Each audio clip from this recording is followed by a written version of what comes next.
ஒரு பக்கம் வந்து பார்த்தீங்க அப்படின்னா இந்த பாக்கியா ஏன் இந்த தேவையில்லாத வேலைலாம் செய்கிறாங்க, இந்த கதையில் சுயமரியாதைங்கிறதெல்லாம் இருக்கா இல்லையாங்கிற கேள்விகள் இருந்தாலும் கூட, இன்னொரு பக்கம் இந்த ஈஸ்வரி நல்லா வாயிலே கும்மு கும்முன்னு வாங்குறத பார்க்கும்போது கொஞ்சம் சந்தோஷமாக இருக்குது. எல்லாருமே அவங்கள மதிக்காமல் நடந்துகிட்டு இருக்காங்க.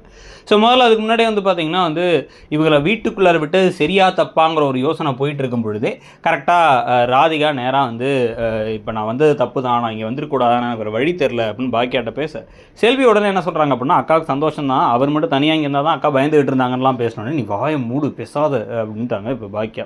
ஆனால் நீங்கள் இங்கே இருக்கிறதுல எனக்கு ஒன்றும் பிரச்சனை இல்லைங்கிறதையும் சொல்லிடுறாங்க. அதுக்கு பிறகு இப்போ செடியன் கொஞ்சம் கொஞ்சமாக சரியாயிட்டாரு, செடியன் உங்களுக்கு கம்ப்யூட்டரில் எப்படி கணக்கு போடலாம் சொல்லித்தராமா அப்படின்னு பாக்கியா கிட்ட பேசிக்கிட்டே இருக்கும் பொழுது அங்கே ஈஸ்வரியும் வந்துடுறாங்க. ஈஸ்வரி கடுப்பாக இருக்குது.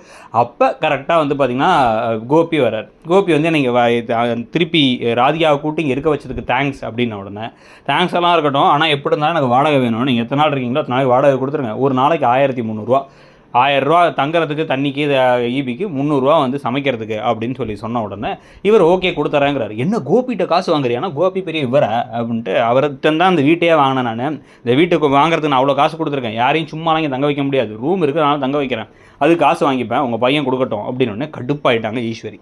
இதுக்கு நல்ல ராதிகா என்ன பண்ணுறாங்க, இவங்க ரூமில் இருந்து கோபியோட திங்ஸ் எல்லாம் கோபி எடுத்துகிட்டு போக மாட்டார், ஏன்னா உடம்பு சரியில்லையா, இவங்க எடுத்துகிட்டு போக பார்க்க எதுக்கு அதெல்லாம் எடுக்கிற அப்படின்னா, இனிமேல் அவர் என் புருஷன் நான் பார்த்துக்கிறேன்னு கூப்பிட்டு கிளம்பிடுறாங்க பையன் எடுத்துக்கிட்டு.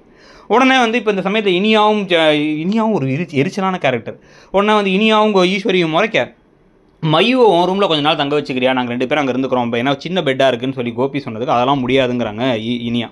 உடனே கட்டில் பாக்கியா என்ன சொல்லிட்டாங்க, நான் பார்த்துக்கிறேன் அப்படின்ட்டாங்க. நான் என் ரூமில் நான் மையூ எழில் ரூமில் இருக்க வச்சு நான் அங்கே போய் கூட இருந்துக்கிறேன் அப்படின்னா, என்னம்மா என்னோட அவள் முக்கியமாயிட்டாலன்னா, நீ தான் தனி ரூம் வேணும்னு கேட்டல, தனி ரூம் வச்சுக்கோ அப்படின்னு சொல்லிட்டாங்க. எல்லா பக்கமும் இப்போ ஈஸ்வரிக்கும் இனியாவுக்கும் தான் அடி விழுது. அதை பற்றி நீங்கள் என்ன நினைக்கிறீங்க?